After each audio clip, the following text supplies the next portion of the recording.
Assalamualaikum warahmatullahi wabarakatuh.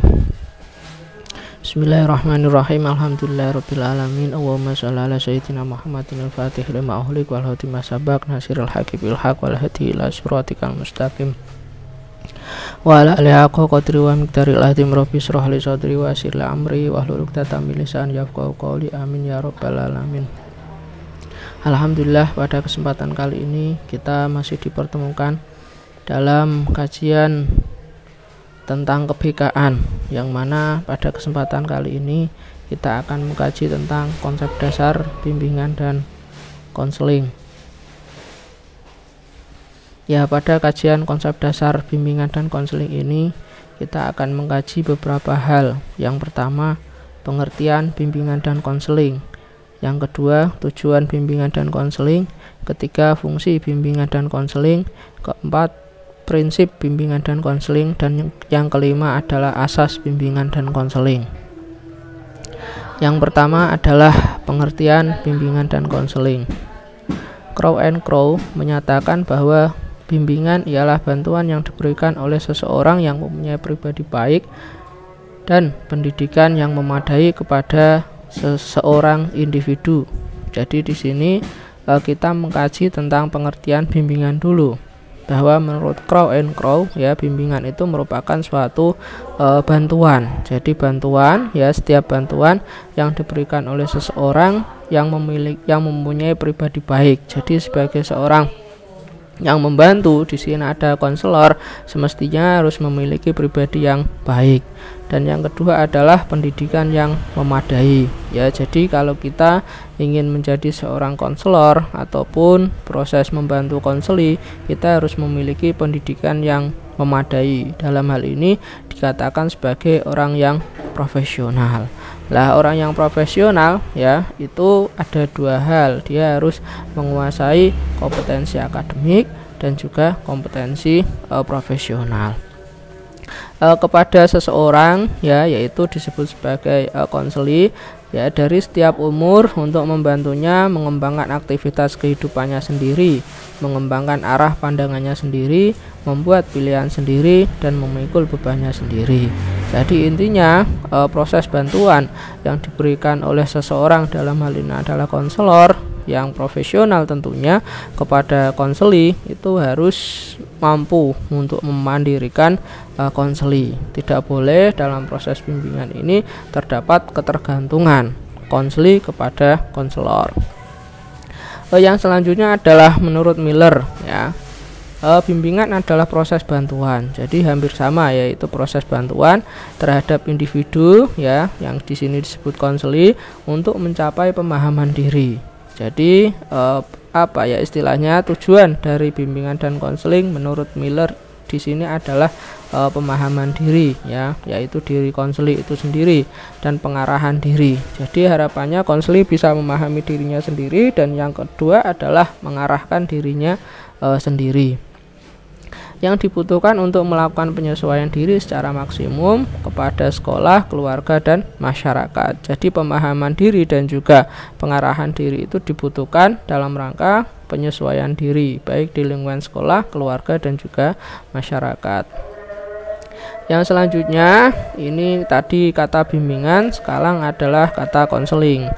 Dari kata konseling yang artinya adalah to obtain atau nasihat, terus to give counsel yaitu anjuran, dan yang ketiga adalah to take counsel yaitu pembicaraan. Jadi di dalam konseling ini nanti, di dalam bimbingan dan konseling itu ada nasihat, ada anjuran, dan juga ada pembicaraan.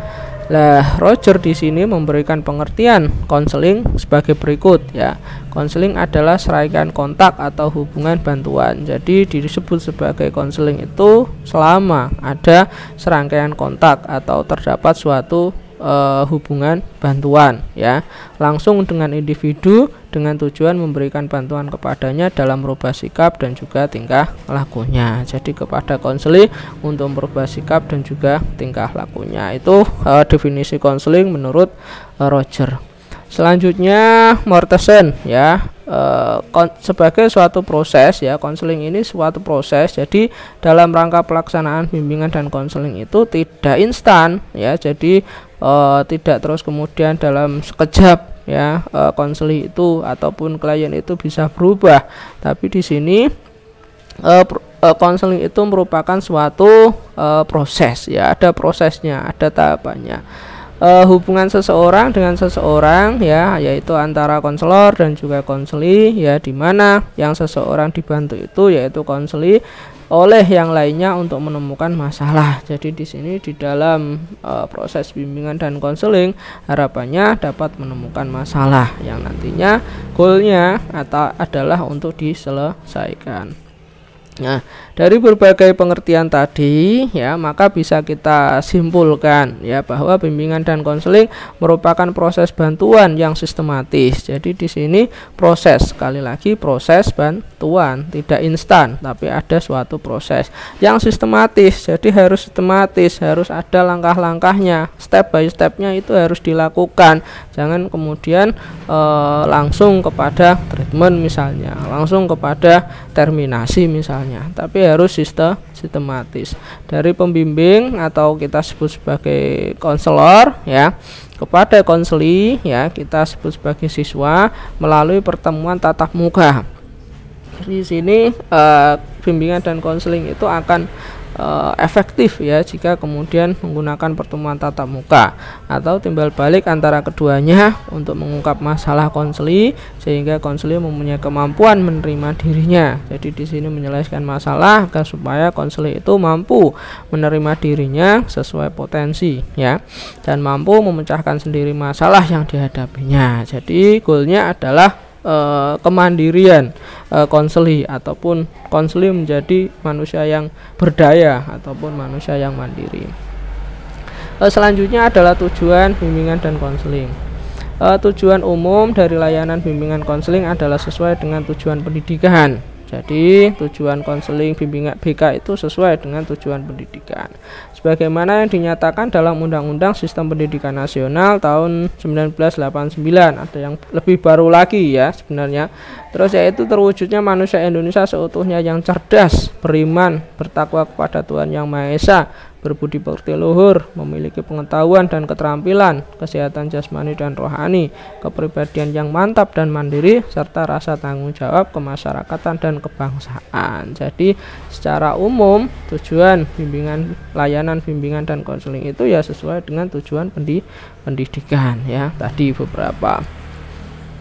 Terus yang selanjutnya adapun tujuan BK ya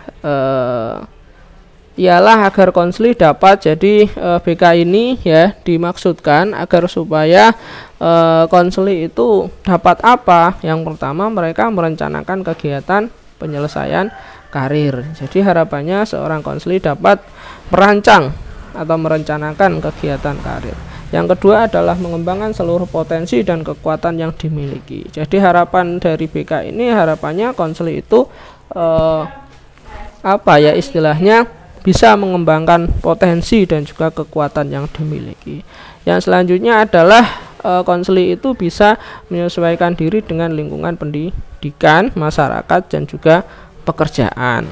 Yang keempat, konseli dapat mengatasi hambatan dan juga kesulitan. Jadi nanti pasca bimbingan dan konseling harapannya konseli bisa mengatasi hambatan dan juga kesulitan yang dialami. Yang kelima ya, konseli dapat menyesuaikan diri dengan lingkungan pendidikan, masyarakat dan juga pekerjaan. Jadi itu tujuan bimbingan dan konseling ya yang nanti akan didapatkan oleh konseli atau klien itu sendiri. Yang selanjutnya maka ya konseli harus mendapatkan kesempatan untuk menunjang tujuan BK itu tadi ya, konseli ini harus mendapatkan kesempatan ya. Kesempatan untuk apa? Yang pertama adalah mengenal dan memahami potensi dan tugas perkembangannya. Jadi dia harus paham dengan potensi dan juga tugas perkembangannya.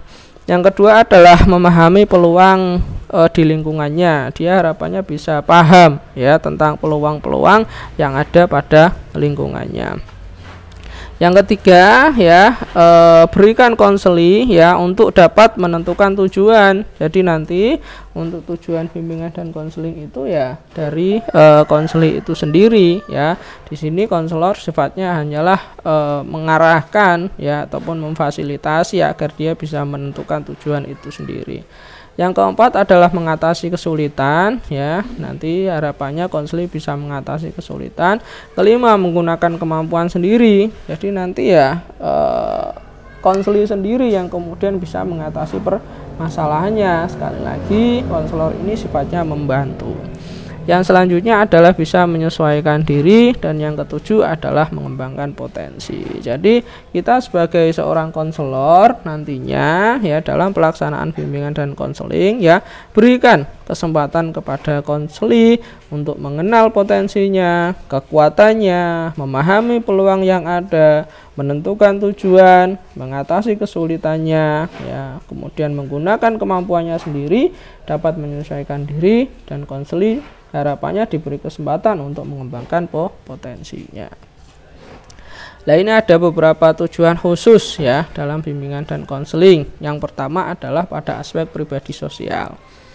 Yang pertama memiliki komitmen yang kuat dalam mengamalkan nilai-nilai keimanan, ketakwaan kepada Tuhan Yang Maha Esa. Jadi dalam pelaksanaan konseling ya, harapannya baik konselor maupun konseling bisa menjadi hamba yang semakin bertakwa dan juga beriman. Yang selanjutnya, kedua, memiliki sikap toleransi terhadap umat beragama. Jadi dari pelaksanaan bimbingan dan konseling itu harapannya konseling bisa memiliki sikap toleran. Ketiga, memiliki pemahaman tentang irama kehidupan yang bersifat fluktuatif dan menyelesaikan masalah. Jadi dari pelaksanaan konseling itu sendiri harapannya konseling paham bahwa dalam hidup itu ya fluktuatif, naik turun, kadang suka, kadang duka ya, kadang sedih, kadang bahagia ya. Jadi fluktuatif. Dia harapannya bisa paham ya dengan irama kehidupan itu. Terus memiliki pemahaman dan penerimaan diri yang objektif. Jadi dalam pelaksanaan bimbingan dan konseling harapannya bisa paham dan juga menerima dirinya secara objektif. Yang selanjutnya adalah memiliki sikap positif atau respek terhadap diri dan juga orang lain. Yang selanjutnya memiliki kemampuan memilih atau memutuskan. Jadi respek ya, bisa memilih dan juga memutuskan. Selain itu tanggung jawab ya, harapannya bisa memiliki sikap tanggung jawab, dan selanjutnya mampu berinteraksi sosial. Itu tadi tujuan khusus ya, yaitu dalam aspek ataupun bidang pribadi dan sosial. Yang selanjutnya adalah tujuan khusus pada aspek belajar ataupun akademik. Yang pertama adalah memiliki kesadaran tentang potensi diri aspek belajar. Jadi tahu ya potensi dirinya dalam aspek belajar. Yang selanjutnya memiliki sikap dan kebiasaan belajar yang positif. Jadi harapannya dari bimbingan dan konseling ini tahu ya kebiasaan belajar yang seperti apa yang kemudian positif dan sesuai menurut dirinya. Yang selanjutnya memiliki motif yang tinggi untuk belajar. Jadi harapannya dari proses pelaksanaan bimbingan dan konseling ini jadi punya motivasi yang tinggi untuk kemudian belajar. Memiliki keterampilan atau teknik belajar yang efektif. Tahu bagaimana cara belajar yang efektif. Memiliki keterampilan menentukan dan merencanakan pendidikan. Jadi tahu kira-kira bagaimana menentukan dan juga merencanakan pendidikan ke depan. Yang terakhir adalah memiliki kesiapan mental dan kemampuan dalam menghadapi ujian. Jadi setiap ujian dia tahu, dia siap ya, siap mental, siap kemampuan. Nah, itu adalah tujuan khusus dalam aspek belajar. Yang selanjutnya adalah tujuan khusus pada aspek karir. Yang pertama memiliki pemahaman diri, ya di sini kemampuan, minat dan juga kepribadian. Jadi dia paham tentang dirinya sendiri, baik dalam segi kemampuan, minat dan juga kepribadian, sehingga nanti bisa melakukan perencanaan karir ya. Terus yang selanjutnya adalah memiliki pengetahuan dalam dunia kerja. Jadi tahu pengetahuan dunia kerja sehingga nanti bisa melakukan keputusan karir itu sendiri. Terus memiliki sikap positif terhadap dunia kerja ya. Yang selanjutnya memahami relevansi kompetensi belajar dan pekerjaan. Jadi dia tahu dia itu kompetensi belajarnya di mana ya, di SMA, SMK, MA ya, dan juga pekerjaannya. Paham? Terus paham tentang kompetensi belajar dan pekerjaannya. Terus yang selanjutnya adalah memiliki kemampuan membentuk identitas karir. Jadi dia itu tahu ya, dia itu identitas karirnya seperti apa. Memiliki kemampuan merencanakan masa depan ya, jadi konseli bisa merencanakan masa depan, dapat membentuk kecenderungan pola karir ya, dia bisa ataupun mampu ya membentuk kecenderungan pola karir, mengenal keterampilan, kemampuan dan minat diri. Jadi konseli bisa mengenal keterampilannya apa, kemampuannya apa, dan juga minat dirinya bagaimana. Oke, tadi tujuan. Sekarang kita kaji tentang fungsi bimbingan dan konseling. Ada beberapa macam ya fungsi bimbingan dan konseling. Yang pertama adalah fungsi pemahaman.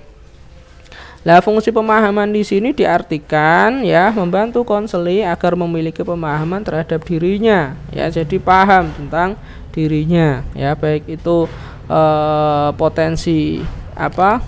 potensi diri dan juga potensi lingkungan. Itu namanya fungsi pemahaman. Yang selanjutnya fungsi BK yang kedua adalah fungsi fasilitasi, yaitu memberi kemudahan mencapai pertumbuhan dan perkembangan yang optimal. Jadi di sini membantu konseli agar supaya dia mencapai pertumbuhan dan perkembangan yang optimal. Fungsi yang ketiga adalah fungsi penyesuaian, yang diartikan adalah membantu agar dapat menyesuaikan diri dengan diri dan juga lingkungannya, agar supaya tadi ya setelah paham kemudian dia bisa menyesuaikan diri baik dengan diri sendiri maupun dengan lingkungannya.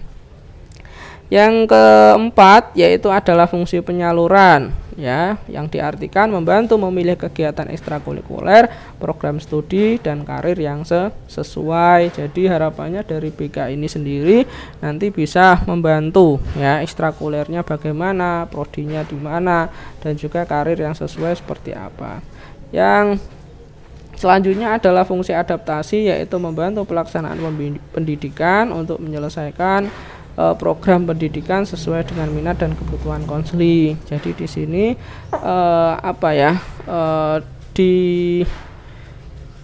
difasilitasi ya agar supaya seorang konseli itu sendiri itu bisa menyesuaikan program pendidikannya sesuai minatnya, sesuai dengan kebutuhan konseli ya. Ini diadaptasi ya, bisa adaptasi dengan pendidikan, dengan minat dan juga dengan kebutuhan konseli.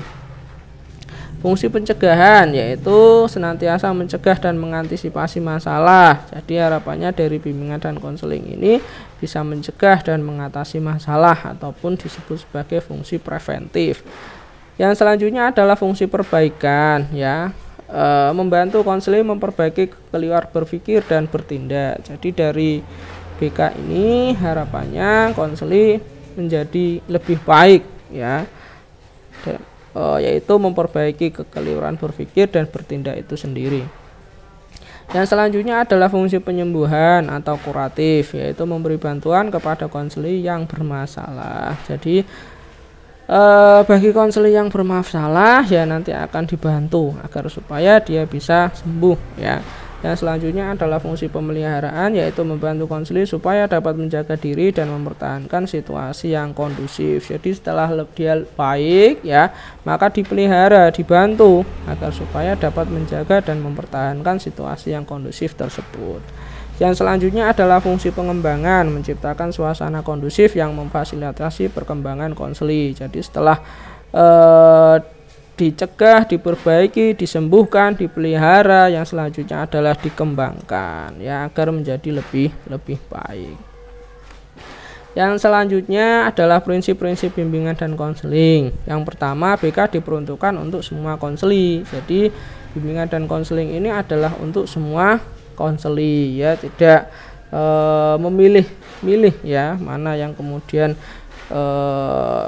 melakukan konseling, tapi untuk semua peserta didik, untuk semua konseling.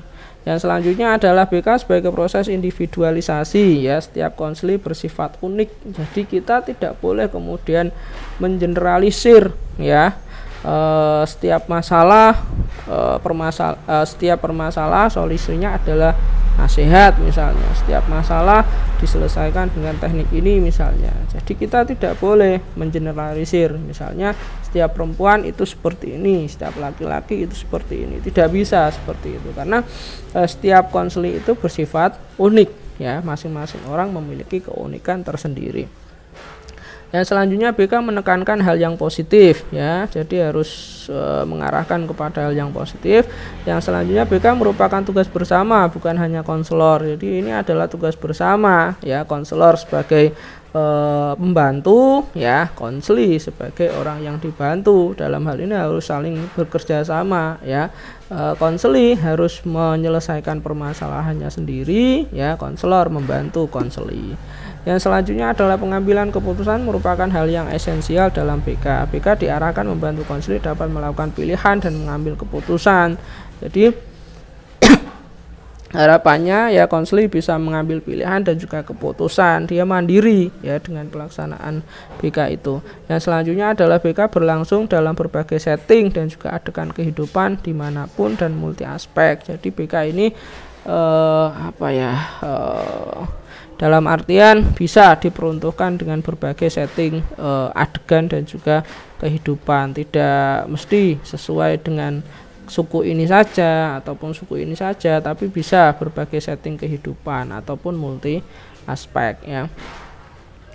Yang selanjutnya adalah asas bimbingan dan konseling, ya. Ada beberapa asas. Yang pertama adalah kerahasiaan, yaitu asas BK yang menuntut dirahasiakannya sejumlah data dan keterangan konseling. Ini penting, ya, dalam bimbingan dan konseling, ya, asas kerahasiaan. Jadi kalian nanti kalau menjadi konselor harus sebisa mungkin menjaga kerahasiaan konseling, ya.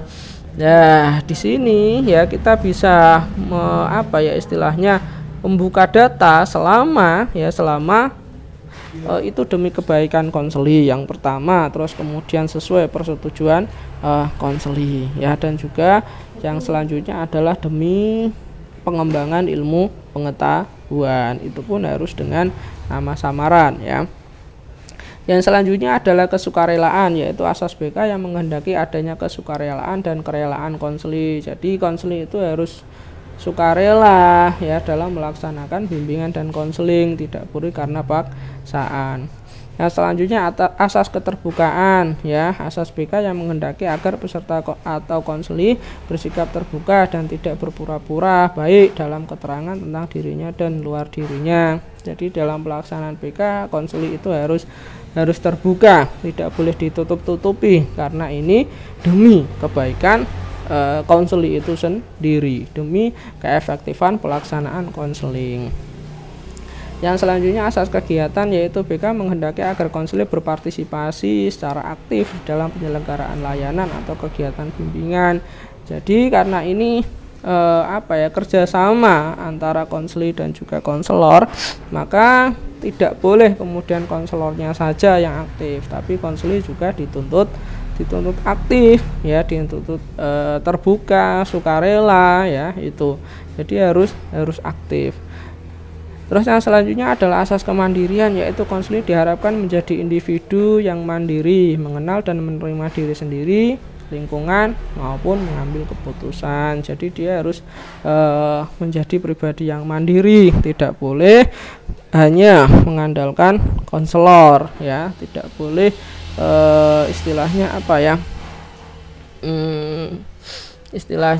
hanya mengandalkan konselor saja, tapi dia harus menjadi pribadi yang mandiri. Tidak boleh dari bimbingan dan konseling terus kemudian konselingnya mengalami istilahnya kecanduan, ya, kepada konselornya. Tidak boleh, tapi harus mandiri. Ketergantungan itu tidak boleh. Terus yang selanjutnya adalah asas kekinian, yaitu asas BK yang mengenai agar permasalahan konseli dan kondisinya sekarang. Jadi harus istilahnya kondisi yang sekarang, ya, agar supaya bisa diselesaikan sesuai dengan kondisinya yang sekarang. Asas kedinamisan yaitu asas BK yang menghendaki agar isi layanan terhadap konseling kehendaknya selalu bergerak maju, tidak monoton dan terus berkembang, berkelanjutan sesuai kebutuhan dan perkembangannya. Jadi dalam pelaksanaan BK ini harus dinamis ya, sesuai dengan kebutuhan konseling. Jadi siapapun konseling yang datang itu proses layanannya harus disesuaikan dengan keadaan dan juga kebutuhan konseling itu sendiri. Tidak boleh kemudian kita memaksakan ya ketika kemudian tidak sesuai dengan keadaan konseling. Jadi harus dinamis sesuai dengan keadaan konseling. Yang selanjutnya asas keterpaduan yaitu asas BK yang menghendaki agar berbagai layanan dan kegiatan BK baik yang dilakukan oleh guru BK maupun pihak lain saling menunjang, harmonis dan terpadu. Jadi harapannya bisa terpadu antara kegiatan, terus kemudian yang melakukan, konselornya dan juga konselinya itu harus terpadu, harmonis. Terus yang selanjutnya asas kenormatifan yaitu agar segenap layanan dan bimbingan dan konseling didasarkan pada tidak boleh bertentangan dengan nilai-nilai dan norma-norma yang berlaku. Jadi dalam pelaksanaan bimbingan dan konseling harus sesuai norma yang berlaku. Yang selanjutnya adalah asas keahlian yaitu asas BK yang menghendaki agar layanan dan kegiatan BK diselenggarakan atas dasar kaidah-kaidah yang profesional. Jadi harus dilakukan orang yang sudah profesional. Dalam hal ini adalah lulusan ataupun alumni bimbingan dan konseling ya. Yang selanjutnya adalah asas alih tangan yaitu asas BK yang menghendaki agar pihak-pihak yang tidak mampu menyelenggarakan layanan BK secara tepat dan tuntas atas suatu permasalahan konseling mengalih tangankan permasalahan itu kepada pihak yang lebih ahli. Jadi nanti kalian sebagai calon konselor kalau kalian merasa tidak mampu ya membantu konseling maka harus dialih tangankan atau harus direferal kepada orang yang lebih ahli agar semua itu demi kebaikan konseling yang kita layani. Yang selanjutnya adalah asas tutwuri handayani yaitu asas BK yang menghendaki agar pelayanan BK secara keseluruhan dapat menciptakan suasana yang mengayomi. Ya, jadi harus memberikan rasa aman kepada konseling ya, terus mengembangkan keteladanan, harus memberikan contoh kepada konseling dan juga memberikan rangsangan dan dorongan pada konseling untuk maju. Jadi harus didorong agar supaya konseling ini maju lebih baik lagi ya. Itu beberapa hal yang bisa kita kaji pada konsep dasar bimbingan dan konseling ini. Semoga bermanfaat dan tetap semangat. Dari saya cukup sekian. Wabillahi muwaffiq ila aqwamit thoriq. Assalamualaikum warahmatullahi wabarakatuh.